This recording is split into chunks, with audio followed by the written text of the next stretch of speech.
What's up, YouTube? Dan the Platinum Man here again with another game platinumed.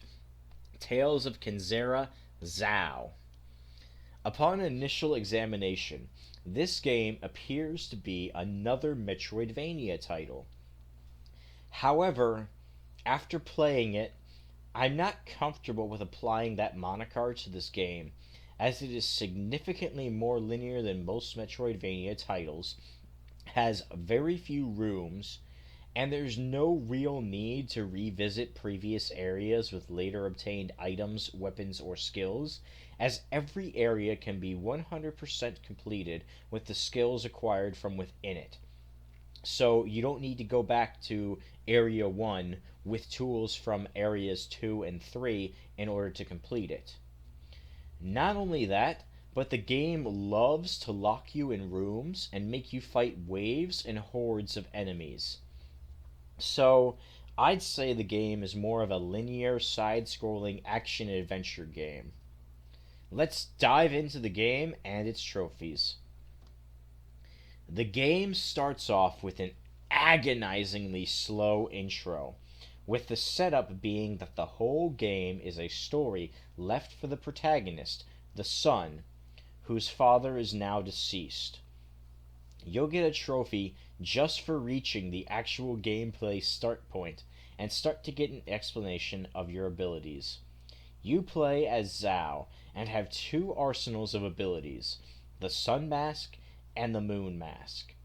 The Moon Mask is your ranged option, where you have a quick burst of shots much like the basic beam in Metroid, along with a heavy attack to knock enemies away. Then you have the Sun Mask, which gives you close range combo potential and a heavy attack that launches enemies into the air to juggle them. From the start, you have immediate access to a double jump, wall jump, and a dash that can be used on the air or in the ground. The double jump air dash combo is an amazing start to your mobility, which unfortunately doesn't get much better, meaning you're basically at peak movement potential from the very start of the game. As you progress through the game, there are only three ways that you are able to get better. The first is through key items, which unlock new abilities and powers. Pretty self-explanatory. The second is through trinkets, artifacts that you can equip that give you enhanced options such as more damage or better protections. You will get a trophy for equipping one, a trophy for unlocking all 4 trinket slots, and one for collecting all 11 trinkets. The final way for getting better is by using skill points to unlock new skills in your skill tree. By the end of the game, you should have everything unlocked here, and will even have an excess of points, which are simply redundant. One of the first skills you should unlock is on the Moon skill tree for perfect recharges, as this is required for a trophy, for performing perfect recharges 10 times. The next trophy I got was I Am the Moon, for using the Moon super attack to defeat 4 enemies at once. The Moon super is basically the Kamehameha. If you're diligently exploring, you will find challenges to collect trinkets and echoes, stones that provide hints of lore and give you a bit of experience to unlock more skills, along with meditation points which will increase your max health. Throughout the course of Act 1, you will obtain 2 key items, the throwing stone and the spear. Both items are used by R2, the stone in the Moon Mask and the spear in Sun.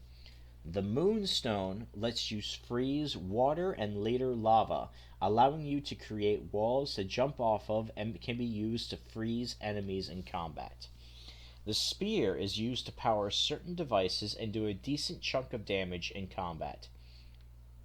Continuing on, you will come to the first boss, which highlights a very large flaw in the game's core design. All of the bosses have an ability where at certain health thresholds, their health bar will freeze, preventing you from doing any damage whatsoever. This is terrible, as the game is basically punishing you for playing well. You can see this in the first boss, where I managed to damage it enough to cause a stagger, but because the health threshold was reached, I was unable to do any damage, meaning I couldn't take advantage of the stagger and had a lot of wasted time. Why? Just why? Who in their right mind designs a game like this? Why punish the players that play well? I get locking the bar if the boss is doing a special move, but situations like this came up for each of the bosses, which was infuriating. The game also has 3 points of combat challenges, with 6 challenges per location. Completion of these challenges are necessary to unlock all 4 trinket slots, which is necessary for trophies. Completing these challenges also increases your spirit gauge, allowing for more special moves to be used. The game also teases you that if you complete all 18 challenges, you will receive a secret prize. It's not worth it, I'll tell you later what it is. Each challenge area also focuses on something different in combat. The first area focuses on your combat efficiency, defeating certain amounts of enemies within a certain time. These challenges also help with the super move trophies, as here I got the trophy for defeating 4 enemies with the Sun super move, a fire tornado that also does damage over time by setting enemies on fire. Continuing on to Act 2, you will find more echoes, meditation points, and get 2 items, but no trophies until the end of the chapter. The first is a grappling hook, which acts like a slingshot on certain points in the environment, while during combat will pull you toward enemies with the Sun Mask, or pull enemies towards you with the Moon Mask. The second you will unlock during the annoying chase sequence, a pulse that in the moon form will form certain objects together, and in the sun form makes them temporarily break apart, which is super situational and pretty useless. The chase at the end of this chapter lasts way too long and is infuriating, which is probably why they added the option to skip it. But I persevered and got to the boss, who was pathetically easy. The challenges for this region focus on not getting hit, which can be annoying. Make sure to get that last echo behind the door that you need to blow apart with your new ability, and then continue on to the final few areas in Act 3.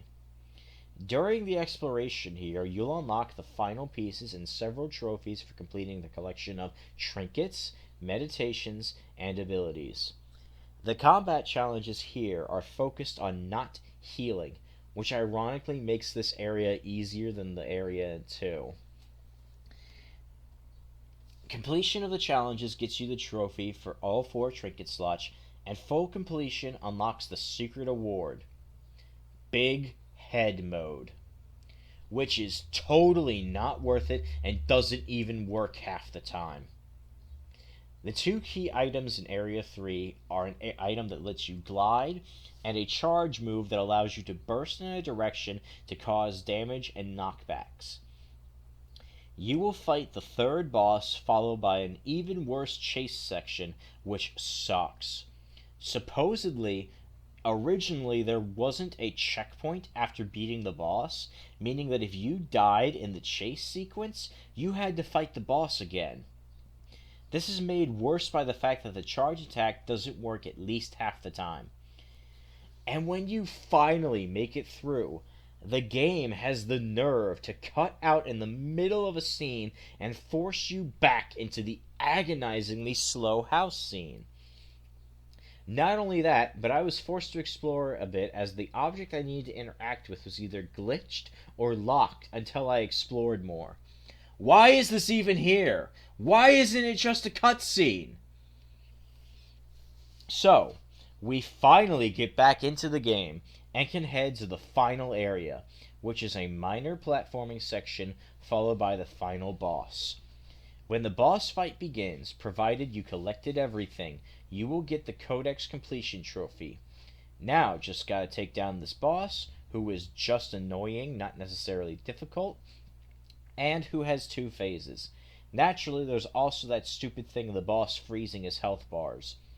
Once the boss falls, we can complete the story and get the last trophy in the platinum. Overall, the game is short and sweet.